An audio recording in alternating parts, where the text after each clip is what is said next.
నమస్తే కడప వార్త. ఆపరేషన్ సింధూర్ దాటికి పాకిస్తాన్ విలవిలలాడిపోయింది. ఇన్నాళ్లు మనము గొప్ప మిలిటరీ శక్తిగా భావిస్తూ వచ్చిన పాకిస్తాన్ కి భారత్ దాడులు దాని స్థాయి ఏంటో నిరూపించింది. పాకిస్తాన్ వ్యాప్తంగా అన్ని ప్రధాన నగరాలపై భారత్ దాడులు చేసింది. పాకిస్తాన్ లోని ఎయిర్ బేస్లను భారత్ లక్ష్యంగా చేసుకుని భీకర దాడి చేసింది. అయితే ఇప్పుడు ఓ సమాచారం పాకిస్తాన్ ప్రజలకు వణుకు పుట్టేస్తోంది. పాకిస్తాన్ అణుస్థావరాలపై భారత్ బ్రహ్మోస్ తో దాడులు చేసినట్టు తెలుస్తోంది. బ్రహ్మోస్ దాటికి పాక్ అణ్వాయుధాల నుంచి రేడియేషన్ లీక్ అవుతున్నట్లు సమాచారం. దీని కారణంగా పాకిస్తాన్ అమెరికా కాళ్లు పట్టుకుని భారత్ ని కాల్పుల విరమణకు ఒప్పించాలని ప్రాధేయపడినట్లు తెలుస్తోంది. శనివారం తెల్లవారుజామున పాకిస్తాన్ లోని ఆర్మీ హెడ్ క్వార్టర్స్ ఉన్న రావల్పిండిలోని నూర్ఖాన్ ఎయిర్ బేస్ పై భారత్ బ్రహ్మోస్ తో దాడి చేసినట్టు తెలుస్తోంది.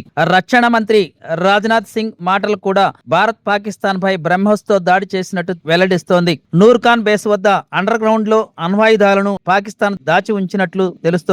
నూర్ఖాన్ బేస్, సర్గోదా ఎయిర్ బేసులపై భారత్ దాడితో బంకర్లు బద్దలవడంతో అణ్వాయుధాలు దెబ్బతిని వాటి నుంచి రేడియేషన్ లీక్ అయినట్లు తెలుస్తోంది. దీనిని పరిశీలించేందుకు America nuclear audit aircraft Pakistan చేరుకున్నట్టు తెలుస్తోంది. మే 10వ తేదీన శనివారం తెల్లవారుజామున పాకిస్తాన్ లోని మొత్తం 11 ఎయిర్ బేస్లను భారత్ కేవలం 90 నిమిషాల్లోనే నాశనం చేసింది. ఈ దాడుల్లో బ్రహ్మోస్ వాడినట్లు తెలుస్తోంది. ఈ ఎయిర్ బేసుల్లో సర్గోదా తీవ్రంగా దెబ్బతిన్నట్లు తెలుస్తోంది. సర్గోదాకు సమీపంలోని కిర్నా పర్వతాల్లో పాకిస్తాన్ అణ్వాయుధాలను దాచిపెడుతోంది. ఈ పర్వతాల్లోనే అనేక సొరంగాల్లో పాక్ వీటిని భద్రపరుస్తోంది. అయితే ఈ ప్రాంతాల్లో భారత్ దాడి చేసినట్లు సోషల్ మీడియాలో ప్రచారం జరుగుతోంది. ఇదే సమయంలో శనివారం తెల్లవారుజామున భూకంపం వచ్చింది. 4.0 తీవ్రతతో భూకంపనలు రావడంతో ఇక్కడ అణ్వస్త్రాలకు సంబంధించి లీకేజీ విషయమై అనుమానాలు రేకెత్తిస్తోంది. అణ్వాయుధాలతో భారత్ ని బ్లాక్ మెయిల్ చేస్తున్న పాకిస్తాన్ కి బుద్ధి చెప్పడానికి ఈ దాడులు చేసిందా అని చర్చ జరుగుతోంది.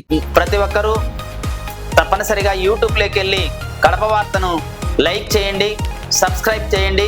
ఇట్లు మీ జి రమణయ్య, ఎడిటర్, కడప వార్త.